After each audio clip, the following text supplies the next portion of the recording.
സമ്പൂർണ്ണ ജലസാക്ഷരതയിലൂടെ ജനങ്ങളുടെ സുരക്ഷ ഉറപ്പാക്കുക എന്ന ലക്ഷ്യം മുൻനിർത്തി ജീവൻ രക്ഷ സ്വിമ്മിംഗ് അക്കാദമിയുടെ നേതൃത്വത്തിൽ ഭിന്നശേഷിക്കാരായ 10 കുട്ടികൾ ഉൾപ്പെടെ നീന്തൽ താരങ്ങളുടെ വേൾഡ് റെക്കോർഡിനായുള്ള 5 കിലോമീറ്റർ ദൂരം നീന്തൽ വേമ്പനാട്ട് കായലിൽ നടത്തി. എമർജിൻ വൈക്കത്തിൻ്റെ സഹകരണത്തോടെയാണ് പരിപാടി സംഘടിപ്പിച്ചത്. മുങ്ങിമരണങ്ങൾ കുറയ്ക്കാൻ എല്ലാവരും നീന്തൽ പഠിക്കണമെന്നും ജലസമൃദ്ധമായ കേരളത്തിന് ജലസാക്ഷരത അനിവാര്യമാണെന്നും മഹത്തായ സന്ദേശം പൊതുജനങ്ങളിലേക്ക് എത്തിക്കുകയാണ് ലക്ഷ്യമിടുന്നത്. ചേർത്തല അമ്പലക്കടവിൽ flag off Chennampallippuram panchayat president TS Sudheesh നിർവഹിച്ചു. കോട്ടയം മീനച്ചിലാറ്റിൽ പരിശീലനം നേടിയ 4 വയസ്സ് മുതലുള്ള ഭിന്നശേഷിക്കാരായ 10 താരങ്ങളാണ് വേമ്പനാട്ട് കായലിൻ്റെ 5 കിലോമീറ്റർ ദൂരം നീന്തിക്കടന്നത്. ദയാമേരി അജി 2 മണിക്കൂർ 15 മിനിറ്റിൽ ആദ്യമായി നീന്തിയെത്തി. ശനിയാഴ്ച രാവിലെ 8-ന് ചേർത്തല അമ്പലക്കടവിൽ നിന്നും നീന്തൽ ആരംഭിച്ച് വൈക്കം ബീച്ചിൽ അവസാനിച്ചു. ഒരു രോഗാവസ്ഥയല്ല, നമ്മുടെ മാനസികാവസ്ഥയാണ് മാറേണ്ടതെന്നുള്ള വലിയ ഒരു സന്ദേശമാണ് JRSM അക്കാദമി കൊടുക്കുന്നത്. ഈ ചെറിയ കുട്ടികൾക്ക് ഈ 5 കിലോമീറ്റർ നീന്താൻ പറ്റിയെന്നുണ്ടെങ്കിൽ നമ്മുടെ സമൂഹം ഒന്നിച്ചു നിന്നാൽ ഇത്തരം അവസ്ഥകളിൽ നിന്ന് മാതാപിതാക്കളെയും കുട്ടികളെയും നമുക്ക് ഉയർത്തിക്കൊണ്ട് മുഖ്യധാരയിലേക്ക് കൊണ്ടുവരാൻ പറ്റുന്നുള്ളത് തന്നെ വളരെ സന്തോഷമുണ്ട്. അതിനുവേണ്ടി എല്ലാവരും പരിശ്രമിക്കുക, എല്ലാവരും സപ്പോർട്ട് വേണം. അതുകൊണ്ട് നമ്മൾ മെസ്സേജ് തന്നെ ചെയ്താൽ മുങ്ങിമരണങ്ങൾ വർദ്ധിക്കുന്ന ഈ കേരളത്തിൽ നമുക്ക് മുങ്ങിമരണങ്ങൾ നീന്തൽ പഠിക്കുക എന്നുള്ള ഒരു വലിയ മെസ്സേജാണ് നമ്മൾ നൽകുന്നത്. അതോടൊപ്പം ലോകത്തിലെ മുങ്ങിമരണത്തിൻ്റെ കാരണം എടുത്താൽ 2,60,000 കുട്ടികൾ ഓട്ടിസം ബാധിച്ച അല്ല ഭിന്നശേഷിയുള്ള ആളുകൾ മരിക്കുന്നുണ്ട്. അവിടെ നമ്മൾ ഉദ്ദേശിക്കുന്ന സന്തോഷ വാർത്ത 300-ലധികം കുട്ടികൾക്ക് നമ്മൾ വളരെ നല്ല രീതിയിൽ മികച്ച രീതിയിൽ ഇതുപോലെ പരിശീലനം നടത്തിയിട്ടുണ്ട്. മീനച്ചിലാറ്റിൽ, കോട്ടയം താഴ്ത്താങ്ങാടി, കുമ്മനത്ത് ട്രെയിനിങ് കൊടുത്ത കുട്ടികളാണ് ഇവിടെ ഇപ്പോൾ നീന്തി കയറിയ.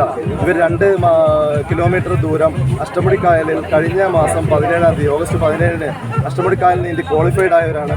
ഇന്ന് വേൾഡ് റെക്കോർഡ് അറ്റംപ്റ്റ് ആയിരുന്നു. നമ്മുടെ ഏറ്റവും അധികം ഈ വേൾഡ് റെക്കോർഡിൻ്റെ ഭാഗമായിട്ടുള്ള നീന്തൽ പരിശീലനങ്ങളും നീന്തൽ ശ്രമങ്ങളും വിജയങ്ങളും ഏറ്റവും കൂടുതൽ നേടിയ കേരളത്തിലെ ഏറ്റവും കൂടുതൽ നേടിയ സ്ഥലങ്ങളിൽ ഒന്ന് വയ്ക്കുവാൻ തോന്നാറുണ്ട്. കാരണം എനിക്ക് മിക്കവാറും മാസത്തിൽ 1-2 ഒരു വീഡിയോ മെസ്സേജ് കൊടുക്കാനായിട്ട് ആരെങ്കിലും എന്നെ വിളിക്കാറുണ്ട്, ഒരു ആശംസ പറയാനായിട്ട്. സാറ് മാത്രമല്ല, ഒരുപാട് പേര് വിളിക്കാറുണ്ട്. അവിടെ എനിക്ക് കാണാൻ പാടാം. കാരണം അക്കരയിൽ നിന്ന് ഇത്ര വരെയുള്ള 4.5 കിലോമീറ്റർ ദൂരം ഇരു കൈകാലുകളും ബന്ധിപ്പിച്ചുകൊണ്ട് എന്നൊക്കെ പറഞ്ഞിട്ട് ഇങ്ങനെ അവർ അയച്ചു തരാറുണ്ട്. അപ്പോൾ ഒരു വലിയ എന്താ പറയുക, ഒരു ഉദ്യമമാണ്. കാരണം എന്താ വെച്ചാൽ നമുക്ക് ഈ കായലോരം എന്ന് പറയുന്നത് നമുക്ക് ഇതുപോലെയുള്ള നല്ല കാര്യങ്ങൾക്ക് ഇപ്പം നീന്തൽ പഠിക്കുക എന്നുള്ളത് ഷാജി സാറിനെ പോലുള്ള ആൾക്കാർ അതിനുവേണ്ടി ഒരുപാട് കാര്യങ്ങൾ ചെയ്യുന്നുണ്ട്. പൊതുജനാവരത്ത് കുളത്തിലൊക്കെ കുട്ടികളെ നീന്തൽ പരിശീലിപ്പിക്കുക. അനുമോദന യോഗത്തിൽ emerging chief admin advocate A Manaf അധ്യക്ഷത വഹിച്ചു. ബഹുമാനപ്പെട്ട കടുത്തുരുത്തി MLA മോൻസ് ജോസഫ് സമ്മേളനം ഉദ്ഘാടനം ചെയ്തു.